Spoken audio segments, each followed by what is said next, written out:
اگر کسی پیشنٹ کو فلو ہوتا ہے اور وہ ڈاکٹر کے پاس جاتا ہے اور ڈاکٹر صاحب جو ہیں وہ آگے سے کہہ دیں کہ آپ کے ناک کی ہڈی تو ٹیڑھی ہے, اس وجہ سے آپ کو فلو ہو رہا ہے اور آپ کو جو ہے وہ آپریشن کروانا پڑے گا, تو ڈاکٹر صاحب ایسے تو بہت سے لوگ ہیں جن کے ناک کی ہڈی ٹیڑھی ہے, تو ہر بندہ آپریشن کروا لے اب کیا؟ نہیں, بالکل نہیں, اسے اسیس کرنا پڑے گا ڈاکٹر کو. دیکھیں تو پھر کیوں ایسے ڈاکٹر ریکمینڈ کر دیتے ہیں کہ آپریشن کروا لیں؟ غلط کرتے ہیں. اس کی ایویڈینس ہونی چاہیے, ایویڈینس ہونی چاہیے. اگر تو کوئی سی ٹی اسکین ہے جس میں کوئی واقعی اتنی ٹیڑھی آ گئی ہڈی جس کی کوئی ایویڈینس ہے, ویسے 80% 90% آف دا پاپولیشن کی ناک کی ہڈی ٹیڑھی ہے, جیسے میری بھی ٹیڑھی ہوگی. اللہ نے یہ جب انسان کی پیدائش وہ ایسے پھٹا رکھ کے نہیں ہوئی, یہ نیچرل وے پہ ہوئی ہے. تو ویسے بھی جب بچہ پیدا ہوتا ہے تو جب برتھ کینال سے گزرتا ہے تو اس کی ناک کی ہڈی میں تھوڑا سا خم آ جاتا ہے, لیکن اگر زیادہ ہے تو مسائل ہوتے ہیں. فلو کے اندر تو ویسے بھی ناک کی ہڈی کا آپریٹ ریکمینڈڈ نہیں ہے. فلو میں اگر جو الرجک رینائٹس ہے تو پھر تو ہمیں کسی اور لائن پہ جانا ہے, اس کی وجہ کا تعین کرنا ہے, جیسے میں پہلے کہتا ہوں.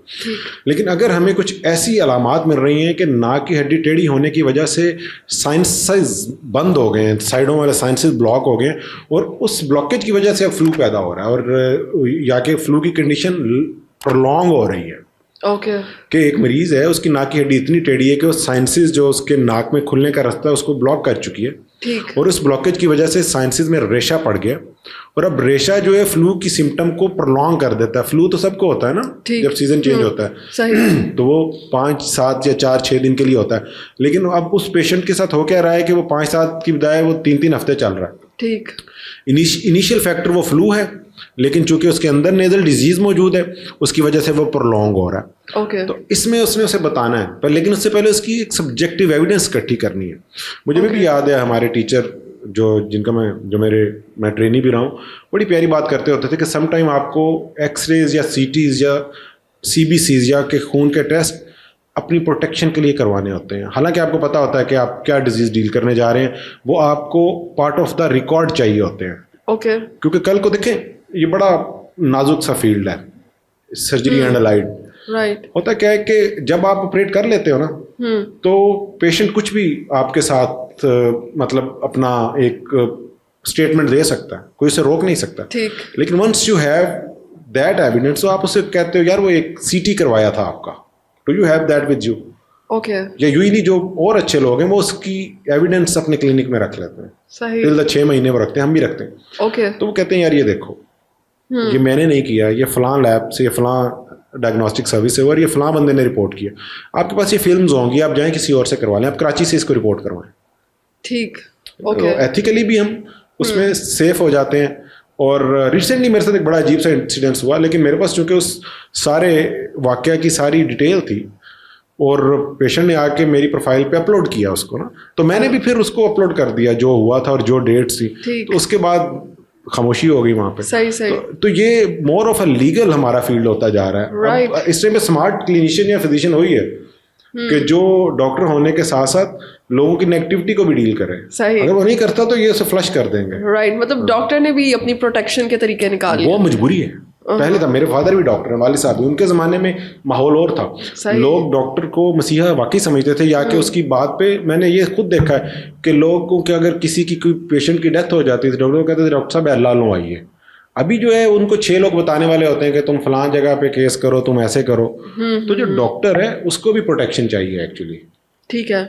تو ڈاکٹر صاحب پھر ناک کی ہڈی کا آپریشن کب کرنا چاہیے؟ آپ نے جیسے بتایا کہ سائنسز جب بند ہونا شروع ہو جائیں, لیکن اس کے علاوہ کتنی ناک کی ہڈی ٹیڑھی ہو جائے تو ڈاکٹر جو ہے وہ ریکمینڈ کرتے ہیں آپریشن؟ جب پیشنٹ مجبور ہو جائے, ڈاکٹر کو کہنا ہی نہیں چاہیے, ڈاکٹر کو آپشنز بتانی چاہیے, جیسے میں نے پہلی ویڈیوز میں بتایا. ٹھیک, ڈاکٹر کو تو ویٹ کرنا چاہیے. جب وہ پیشنٹ خود کہے گا کہ ہاں یار میں اتنا تنگ ہو گیا ہوں, ڈاکٹر صاحب اس سے میری جان چھڑوا دیں, تو تب آپ اسے بتائیں کہ ہاں سرجری از این آپشن, اور اس کی بھی ایک لمٹ ہے. ٹھیک, یعنی کہ میں سرجری کروں گا تو آپ ہوا میں اڑنے لگ جاؤ گے, 100% ٹھیک ہو جاؤ گے. تو جب سرجری کروں گا 70-80% فائدہ ہو جائے گا, جو کہ آنے والے وقت کے ساتھ کم بھی ہو سکتا ہے, جو کوئی نہیں بتاتا. ہر چیز کی ایک لائف ہے نا, تو اس طرح جو پروسیجر کیا جاتا ہے اس کی بھی لائف ہے. آپ فون ریپیئر کرواتے ہیں تو ایک ٹائم تو وہ بھی ڈیڈ ہو جاتا ہے. تو ہیومن باڈی کے ساتھ جب انسان مینیپولیٹ کرتا ہے, سرجن مینیپولیٹ کرتا ہے, تو وہ کام تو نہیں کرتا خدا نہ خاصہ. جو ڈیوائن نے بھی انسانی جسم کی ایک طاقت اللہ نے بھی رکھی ہے, ایک مدت رکھی ہے نا, تو وہ کریکٹ کرتا ہے, تو وہ جوڑ ہے اس کے اندر, اس کی بھی ایک لائف ہے. ٹھیک ہے.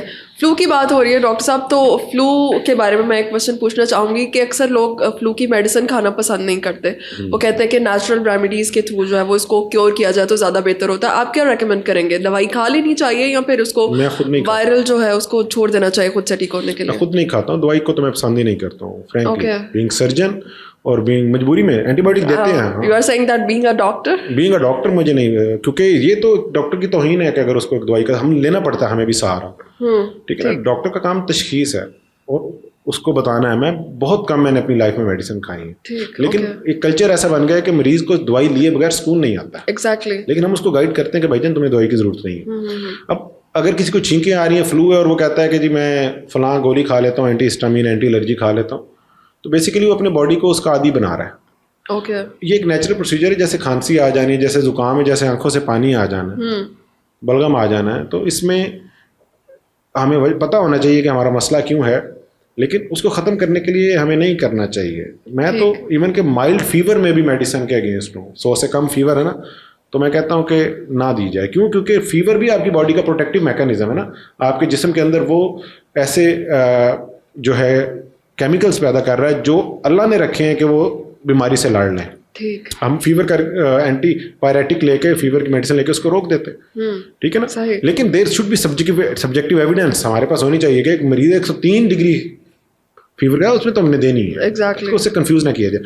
اسی طرح جو آپ نے بات کی کہ فلو کے لیے دوائی نہیں لینی چاہیے, جی یہ میسج ہے. میں بھی نہیں لیتا ہوں, مجھے بہت فلو رہتا ہے, اور میں جو ہے نیچرل ریمیڈیز پہ جاتا ہوں, کعوہ پہ جاتا ہوں, شہد پہ جاتا ہوں, اور میرے مطلب ایک لمبی لسٹ ہے. سینمن ٹی ہے, بہت کچھ ہے, بہت کچھ ہے جو اللہ نے زمین سے اگایا ہے, اور ڈاکٹر کو اس کے پرچار کرنا چاہیے. ہم تو کرتے, میں پسند نہیں کرتا ہوں میڈیسن کو. رائٹ, بہت شکریہ.